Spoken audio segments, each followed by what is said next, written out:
Electric distribution utilities are constantly working towards improving power quality and end-user supply reliability by deploying new and emerging technologies. Flisser is one of the most popular applications in smart grid distribution automation today.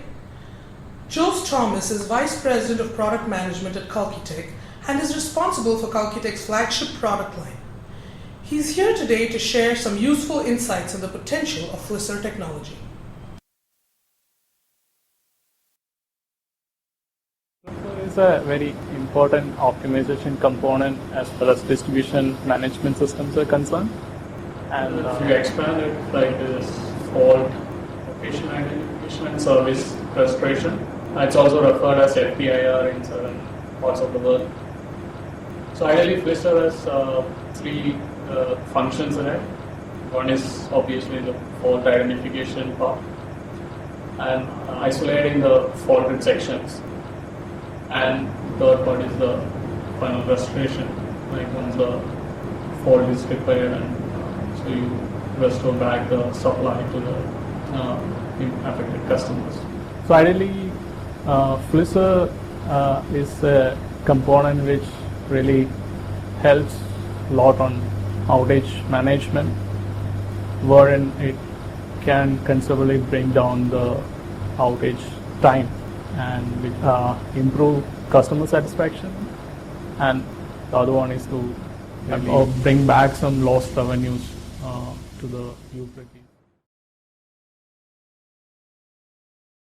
Flisser is interestingly showing an adoption of levels which is considered to be a starting point to a level of mature technology which is kind of deployed, covering up a good customer size and slowly getting into kind of basic norm for utilities. There's a specific reason I would think that Flisser is considered one of the major technology in which utilities want to invest.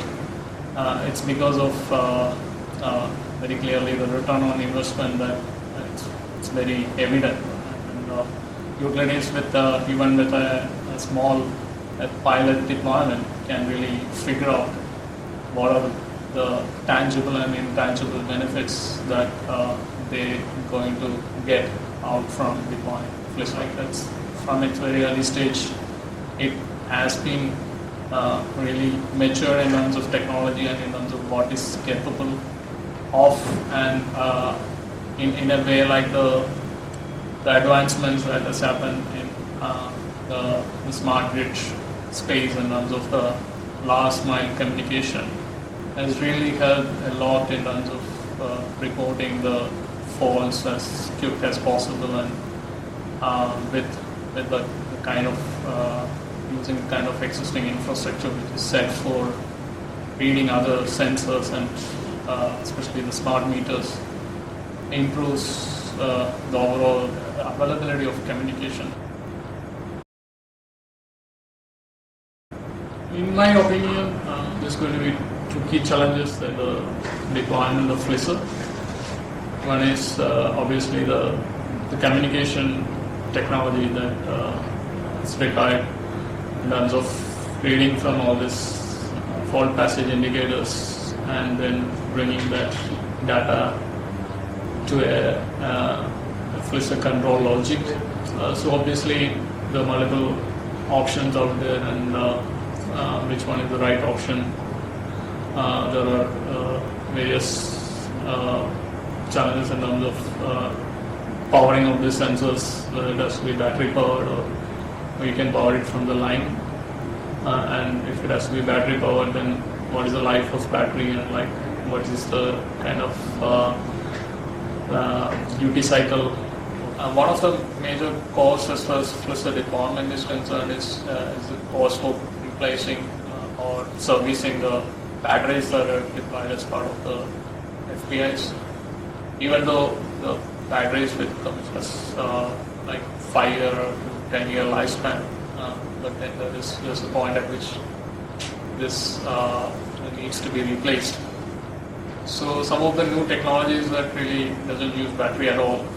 It's kind of driving Flisser to a different level, and where the fault passage indicator, which traditionally used to capture only the fault passage status, but now has become more of a intelligent sensor, which can capture the different line parameters, and so hence the data collected from the fault passage indicators can be used for a lot of other applications, like for example for dynamic line rating. The second obvious challenge is in terms of the switching points.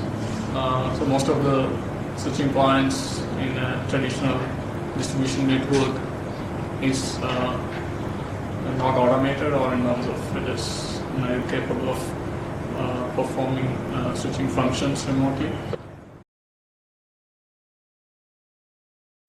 Kalkitech plays a role both as an communication technology player as well as an automation technology player. And as far as the automation technology is concerned, like Kalkitech's Sync 21 series, 2100 series products can go to the switching points or the sectionalizers, auto reclosures, and ring main units, and can be used to perform switching functions. And the Sync 3000, which is the substation controller, can really act as a Flisser controller, which helps an operator to see the faulted sections, and also can perform the isolation as well as restoration functions from it. The Web HMI, which is integrated with the Sync 3000 controller, helps a lot to operators to see the faults and like to perform the switching operations. And definitely the Sync 4000, which is the front-end processor, which helps to connect the overall the switching nodes, the RTUs, to distribution management systems, so it can collect the data from both FPIs as well as RTUs, and also can perform the control actions back to RTU devices. As far as the communication technology part is concerned, like all our products are integrated with the both RF as well as cellular modems. The RF modems will typically help to talk directly to the FPI devices which are installed on the overhead lines or the underground cables. We have the cellular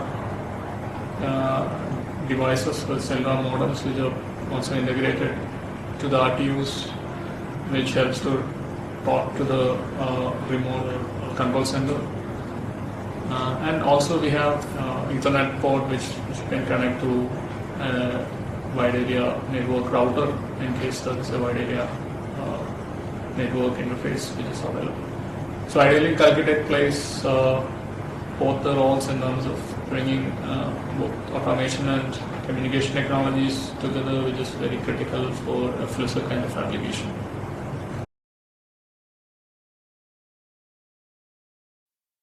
Utilities always kind of set of questions they regularly ask. How often they need to read the sensors, that's the fault passage indicators. The sensor data can be used as a more of a proactive information in terms of to see there is a fault in the network or not. The FPI is becoming is capable of reading line data. So utilities are reading it more regularly, and it's mostly in terms of somewhere from milliseconds to a couple of minutes. So always there is an advantage of frequent reading of FPIs. The second aspect is in terms of whether to go for a centralized Flisser deployment or a decentralized Flisser deployment. So which is obviously a cost versus a complexity decision.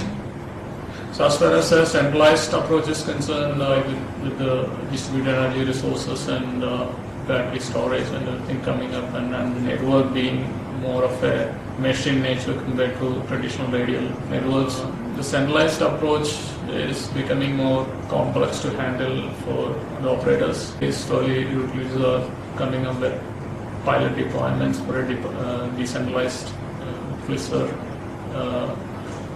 solution. Maturity-wise, this is still in pilot phase, but it's a really missing technology.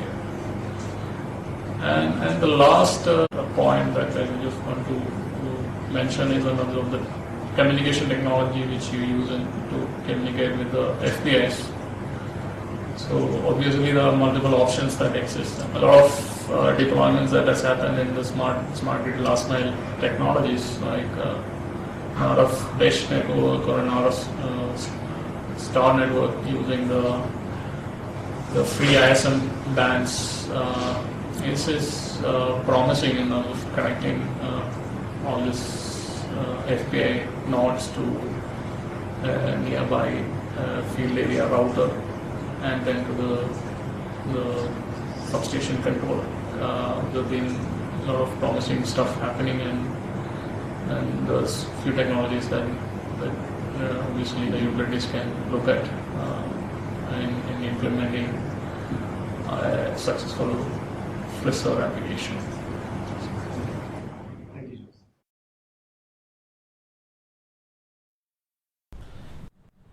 In a power outage, restoration time becomes the most imperative issue from a customer's perspective. When a permanent fault occurs, customers who normally would be without power for an hour or longer during the repair or restoration process will have their power restored in less than 5 minutes thanks to Flisser. Thank you, Jules, for sharing such valuable insights into Flisser technology. For more